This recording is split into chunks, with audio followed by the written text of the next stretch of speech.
मित्रों, जैसा कि हम सभी जानते हैं, अभी का जो युग चल रहा है उसे कलयुग माना जाता है। इस युग में हो रहे पापों के वजह से लोगों के मन में यह ख्याल उठता रहता है कि कलयुग का अंत कब और कैसे होगा। मित्रों, सनातन धर्म ग्रंथों के अनुसार 4 युग होते हैं: सतयुग, त्रेता युग, द्वापर युग और कलयुग। हर युग का समय निर्धारित किया हुआ होता है। जब युग का निर्धारण किया हुआ समय पूर्ण हो जाता है तब युग परिवर्तन होता है। युग परिवर्तन के अनुसार सब कुछ बदल जाता है। युगों की आयु इंसानों की आयु एवं उनके विकास एवं सभी जीव जंतु युग के अनुसार बदल जाते हैं। तो आज हम बात करेंगे जो युग अभी चल रहा है कलयुग के बारे में कि कलयुग का समय पूर्ण होने पर इसका अंत किस प्रकार होगा। मित्रों, हिंदू धर्म एवं पुराणों के अनुसार कलयुग की आयु 4,32,000 साल बताई गई है। युगों की आयु हर युग में पाप बढ़ाने पर समय अनुपात के द्वारा घटती चली जाती है। 4 युगों में प्रथम युग होता है सतयुग, जिसकी आयु 17,28,000 वर्ष की होती है। उसके बाद आता है त्रेता युग, जिसकी आयु 12,96,000 वर्ष की हो जाती है। उसके बाद आता है द्वापर युग, जिसकी आयु 8,64,000 वर्ष की होती है। और अब चल रहा है कलयुग, जिसकी आयु 4,32,000 साल की है। शास्त्रों में सबसे पहले और सबसे बड़ा युग सतयुग माना गया है। यह 17,28,000 वर्ष का होता है। इसमें मनुष्य की आयु करीब 1,000,000 वर्ष के आसपास बताई गई है और इसकी लंबाई 32 फीट होती थी। इस युग में भगवान ने मत्स्य पूर्ण 12 और नरसिंह के रूप में अवतार लिए थे। इस युग की मुद्रा रत्न में और पत्र स्वर्ण के थे। इस युग में पाप 0% और पुण्य 100% हुआ करता था। इसी युग में सत्यवादी राजा हरिश्चंद्र भी हुए थे, जिन्होंने सत्य की रक्षा के ये खुद के परिवार और अंत में खुद का बलिदान कर दिया था। सतयुग के बाद दूसरा बड़ा युग त्रेता युग है। इसकी आयु करीब 12,96,000 वर्ष की बताई गई है। इस युग में मनुष्य की आयु लगभग 10,000 वर्ष की होती थी। मनुष्य की लंबाई 21 फीट होती थी। इसी युग में भगवान राम ने अवतार लिया था। इस युग में राम ने रावण का वध किया था। राम के अलावा वामन और परशुराम का भी अवतार हो गए थे। इस युग की मुद्रा और पत्र चांदी के थे। त्रेता युग में पाप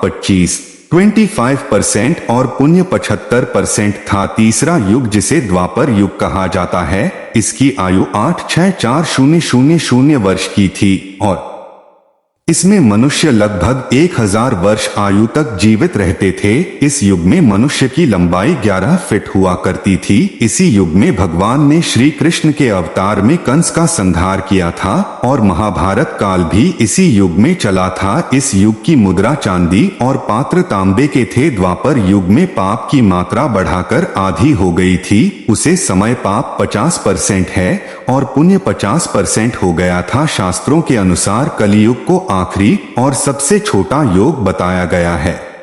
इसकी कुल आयु करीब 4,32,000 वर्ष की है। मनुष्य की अधिकतम आयु 100 वर्ष के आसपास है और लंबाई 5 से 6 फीट तक है। आज के युग कलयुग में आप बहुत अधिक बढ़ चुका है। इस युग में आपकी मात्रा 75% है और पुण्य 25% माना गया है। माना जाता है कि इस युग में भगवान कल्कि के रूप में एक ब्राह्मण परिवार में अवतरित होंगे। इस युग की मुद्रा लोहा और पत्र मिट्टी के बताए गए हैं। मित्रों, कलयुग का अंत एवं अंतिम चरण कैसा होगा, इसका उल्लेख पुराणों में मिलता है। तो चलिए जानते हैं कि कलयुग का अंत एवं अंतिम चरण कैसा होगा। हिंदू धर्म शास्त्र एवं श्रीमद् भागवत और भविष्य पुराण के अनुसार जब कलयुग अपने चरम सीमा पर होगा तब कलयुग में पाप करने वाले मनुष्यों की संख्या अधिक से अधिक बढ़ जाएगी। तब इस संसार में धर्म का सम्राट तेजी से बढ़ जाएगा और जगह चोरी, हत्या, धर्म जैसे कार्य होंगे। कलयुग यानी कल युग, जिस युग में सभी के मन में असंतोष हो, सभी मानसिक रूप से दुखी हो, वह युग कलयुग है। इस युग में धर्म का सिर्फ 1/4 अंश ही रह जाता है। कलयुग का प्रारंभ है 3102 ईसा पूर्व हुआ था। श्रीमद् भागवत पुराण और भविष्य पुराण में कलयुग के अंत का वर्णन मिलता है। सबसे पहले हम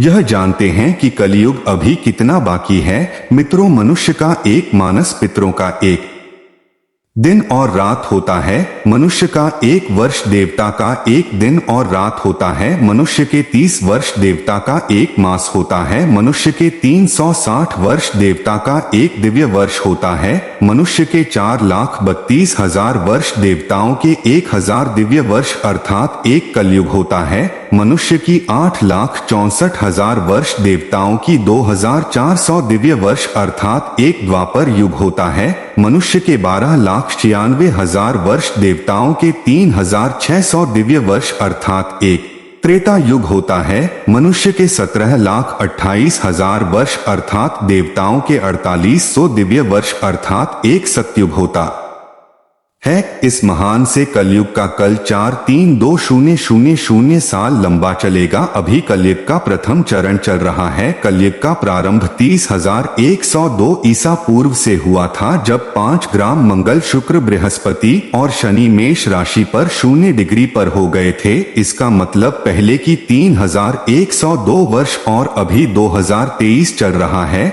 दोनों को जोड़ दिया जाए तो 50,125 वर्ष होगा, अर्थात कलयुग अभी 50,125 वर्ष ही बीता है और 4,26,875 वर्ष अभी बाकी है। कलयुग के अंत में समाज हिंसक हो जाएगा, लोग एक दूसरे के संकट में सहायता नहीं करेंगे और इंसान की हत्या करने में जरा भी नहीं हिचकी जाएंगे। कलयुग के अंत में स्त्रियां अपने पति की इज्जत नहीं करेगी और पराये पुरुषों से संबंधित रखेगी। जो बलवान और धनवान होगा उसी का शासन होगा। तब इंसानों की आयु 10 से 20 वर्ष की ही रह जाएगी, मनुष्य 16 वर्ष की आयु में ही वृद्धि हो जाएंगे और स्त्रियां 8 से 10 वर्षों में गर्भवती होने लगेगी। कलयुग के अंतिम चरण में होने पर चारों वर्णों के लोग सूत्रों के समान हो जाएंगे, सभी एक दूसरे को लूटने में रहेंगे। जब कलयुग का अंतिम समय आएगा, उसे समय मनुष्य की लंबाई 4 से 5 इंच रह जाएगी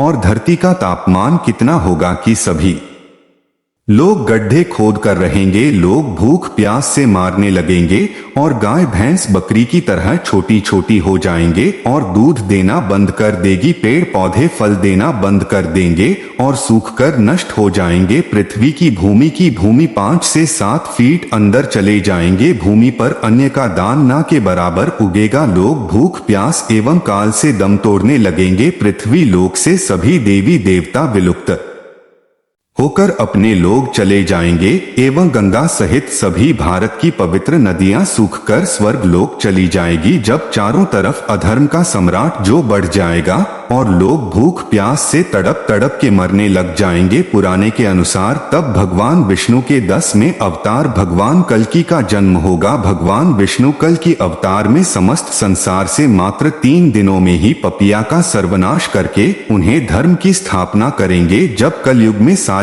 पपिया का सर्वनाश हो जाएगा, उसके बाद कलयुग के प्रभाव को खत्म करने के लिए पृथ्वी पर लगातार 12 वर्ष तक मोती एवं मूसलाधार वर्षा होगी, जिससे समस्त पृथ्वी जलमग्न हो जाएगी। तब फिर एक साथ 12 सूर्य उदय होंगे और जलमग्न हुई पृथ्वी जल सुख लगी। फिर धीरे धीरे लोग साधु पुरुषों की सेवा, दास, सत्य एवं सेवा में की एक चरण की स्थापना होगी। उस धर्म से लोगों के कल्याण की प्राप्ति होगी, लोगों के गुण में परिवर्तन होगा और धर्म से लाभ होने का अनुमान होने लगेगा। श्रेष्ठ क्या है? फिर इस बात पर विचार करने से धर्म की श्रेष्ठ दिखाई देगा। जिस प्रकार धर्म की हानि हुई थी, उसी प्रकार धीरे धीरे धर्म की वृद्धि प्राप्त होगी और धर्म को पूर्ण तरह से अपना लेने पर लोग सतयुग देखेंगे।